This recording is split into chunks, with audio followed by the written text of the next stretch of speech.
आज हमारे बीच इस कार्यक्रम में यहाँ उपस्थित है हमारे बंसीधर मंदिर ट्रस्ट के ट्रस्टी राजेश प्रताप देव जी, संरक्षक आपके लोकप्रिय पूर्व विधायक हमारे भाई श्री अनंत प्रताप देव जी, सदस्य श्री दीपक देव जी, सलाहकार श्री वीरेंद्र चौबे जी, हमारे युवा समाज सेवी श्री राहिल अंसारी जी, हम सबके बड़े भाई श्री मुक्तेश्वर पांडे जी और उपस्थित तमाम श्रद्धालु यहाँ मंच पर अतिथि भक्तगण।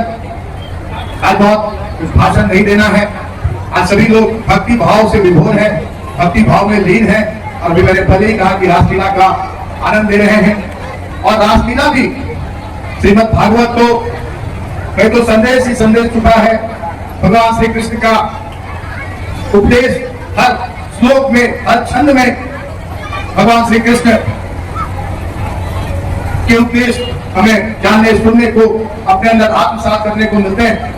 भगवान श्री कृष्ण ने हमेशा कहा कि अपना हम कर्म करते जाएं, परिणाम की कभी चिंता न करें। इसको अगर हम लोग अपने जीवन में आत्मसात कर लेंगे, हम कभी धर्म के रास्ते पर नहीं चलेंगे, हम कभी बुराई का साथ नहीं देंगे, तो निश्चित रूप से जो मैंने अभी कहा, हम सभी प्राणियों का सम्मान करेंगे, सभी कोई भेदभाव नहीं रखेंगे।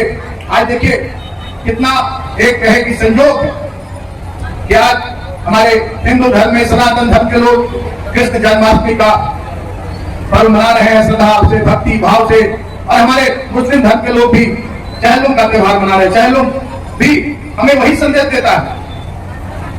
मोहम्मद हमारे हजरत पैगंबर इमाम हुसैन ने भी बुराई के आगे झुकना पसंद नहीं किया, यहूदियों के आगे झुकने नहीं देके सच्चाई का साथ दिया, अपनी जान की कुर्बानी दे दी, लेकिन बुराई के आगे नहीं झुके। उन्हीं की याद में आज हम लोग चहलुम और मुहर्रम मनाते हैं। अब भगवान श्री कृष्ण भी हमें हमेशा यही संदेश देते आए, चाहे अर्जुन को उपदेश देने की बात हो या और भी विभिन्न समय पर उनके जो आचरण रहे, उनके जो कार्य रहे, बुराई का समाप्त करना, सूरी शक्तियों का समाप्त करना। और ये सभी जानते हैं, बहुत सारे हमारे भागवत गीता से लेकर बहुत सारे हमारे जो वेद ग्रंथ है लिखा हुआ है कि जब जब पृथ्वी पर असुरी शक्तियों का, अत्याचारियों का आतंक बढ़ा, तब तक भगवान किसी न किसी रूप में अवतरित हुए इस पृथ्वी पर। और भगवान श्री कृष्ण का अवतार भी एक विष्णु अवतार के विष्णु के 8वें अवतार के रूप में इस धरती पर हुआ और यहाँ से जो बुराइयां थी उसका उन्होंने खात्मा किया, असुरी शक्तियों का खात्मा किया और एक तरह राम राज, कृष्ण राज की स्थापना की। हम सभी को यह संकल्प लेना होगा कि हमें भगवान श्री कृष्ण के जो उपदेश है, उन्होंने जो शिक्षा दी, उन्होंने जो सिखाने का काम किया, गीता के श्लोक में जो बातें बताई गई, तो सभी को हम लोग अपने जीवन में आत्मसात करें। हम मानव प्रेम की ओर बढ़े, एक दूसरे से प्यार करें, मोहब्बत करें। मानव प्रेम से बड़ा और कोई भी धर्म नहीं है। और अपने कर्तव्य को पूरा करना, अपने कर्तव्य पथ पर चलना, ये हमें मंजिल तक पहुंचाने का काम करता है। कभी हमें परिणाम की चिंता नहीं करनी चाहिए और बुराई का साथ नहीं देना चाहिए, अधर्म का साथ नहीं लेना चाहिए। तभी सच्ची श्रद्धा, सच्ची निष्ठा, सच्ची पूजा इसी को कहा जा सकता है। अभी हमारे बहुत सारे कार्यक्रम है, मैं कार्यक्रम करके आ रहा हूँ। एक वीरेंद्र जी, अभी हमारे छोटे राजा साहब, सभी लोगों का दबाव हो रहा है कि आप घोषणा करिए। मैं झूठ नहीं बोलता और आज तो जन्माष्टमी का भी दिन है, कोई झूठा वादा नहीं करना चाहिए।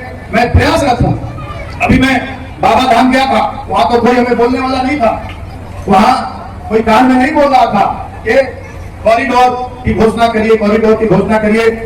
वहां मैंने सावन मास में बाबा की नगरी बाबा बैद्यनाथ ने कहा था कि हम लोग बाबा बैद्यनाथ, बाबा बंसीधर में हम लोग कॉरिडोर का काम वहां करवाकर कॉरिडोर वहां बनवाने का काम करेंगे, ताकि एक प्रसिद्ध तीर्थ स्थल के रूप में हम लोग कैसे बताया कि मथुरा में, वृंदावन में जैसे श्रद्धालु भक्त आते हैं देश से विदेश से। आज भगवान श्री कृष्ण की गाथा सिर्फ हमारे भारतवर्ष में नहीं, विदेशों में भी गाई जाती है। विदेशों में भी लोग भगवान श्री कृष्ण के उपदेश को जानते हैं, सुनते हैं, समझते हैं, भगवान श्री कृष्ण की आराधना करते हैं। तो जरूर यहाँ का जो इतिहास है, उस इतिहास को अगर समझा जाए, जाना जाए, तो वृंदावन, मथुरा और कहीं से भी भगवान बंसीधर नगर, यहाँ बंसीधर नगर के भगवान बंसीधर का इतिहास उतना ही गौरवशाली है।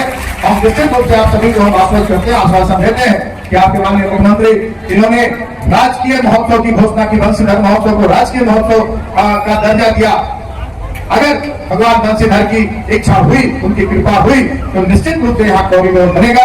और आने वाले दिनों में अगर इन भगवान की कृपा होती रहे ऐसे ही, तो जो हमारे मंदिर रिवर फ्रंट की बात कर रहे हैं, तो रिवर फ्रंट के लिए मैं प्रयास करूंगा।